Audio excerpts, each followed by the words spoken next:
For over 2,000 years, the world has held a singular image of the end of Jesus Christ's life, crucifixion. It's a story etched into art, literature, and the very foundation of a global faith. But what if history, in its quiet, dusty corners, has more than one side to this story? What if the narrative we all know isn't the only one that was ever told? Let's begin with the account that has shaped civilizations. The New Testament Gospels paint a vivid picture following a Passover meal with his disciples. Jesus is arrested in the Garden of Gethsemane. He is brought before the Sanhedrin, the Jewish high court, and then to the Roman governor, Pontius Pilate. Accused of sedition and claiming to be the king of the Jews, he is condemned. Crucifixion was a brutally efficient and public form of Roman punishment, reserved for slaves, rebels, and non-Roman citizens. It was designed not just to kill, but to humiliate and terrify. The Gospels state that Jesus was forced to carry his cross to a place called Golgotha, the place of the skull, just outside Jerusalem's walls. There, he was nailed to the cross between two thieves. The sky darkened, and after hours of agony, he uttered his final words and died. This event, central to Christianity, is presented as the ultimate sacrifice for the sins of humanity. But is this story confined only to religious texts? Not entirely. Outside the Bible, first-century Roman historians offer glimpses of this period. Tacitus, a Roman senator and historian writing in the early 2nd century, mentions a Christus who suffered the extreme penalty during the reign of Tiberius at the hands of Pontius Pilate. Other writers, like Pliny the Younger and Suetonius, also reference Christ and Christians, confirming their presence in the Roman Empire. These non-biblical sources don't detail the crucifixion, but they do corroborate key elements: that Jesus was a real historical figure who lived in Judea and was executed under Roman authority.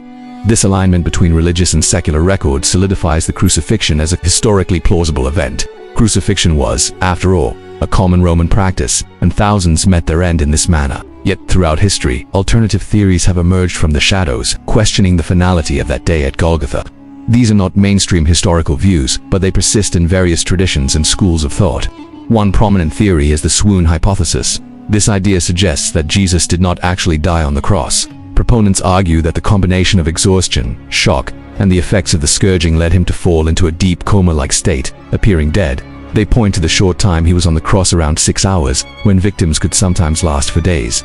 In this scenario, the cool, damp air of the tomb revived him. His subsequent appearances to his disciples were not those of a resurrected deity, but of a man who had survived a horrific ordeal.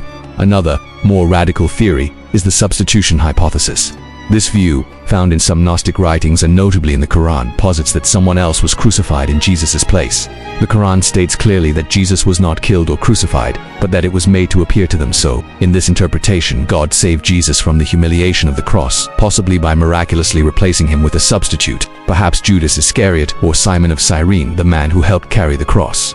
This narrative preserves Jesus' role as a prophet and messenger of God, but denies his death by crucifixion, and therefore his physical resurrection. These theories, while compelling to some, are not supported by mainstream historical evidence and rely on different textual traditions and interpretations.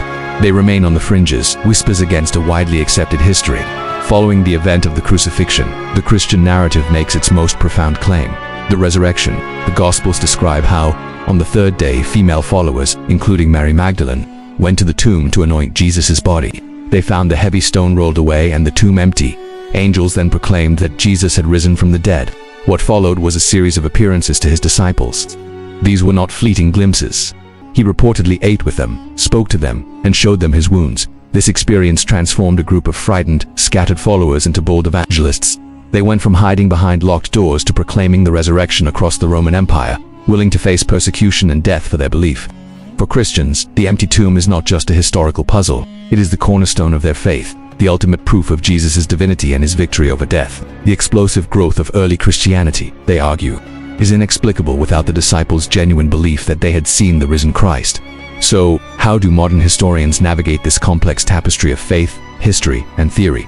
Most secular historians, using the standard methods of historical analysis, agree on several key points. They generally accept that Jesus of Nazareth was a real person, a Jewish teacher who was crucified in Judea around the year 30 CE by order of the Roman prefect Pontius Pilate.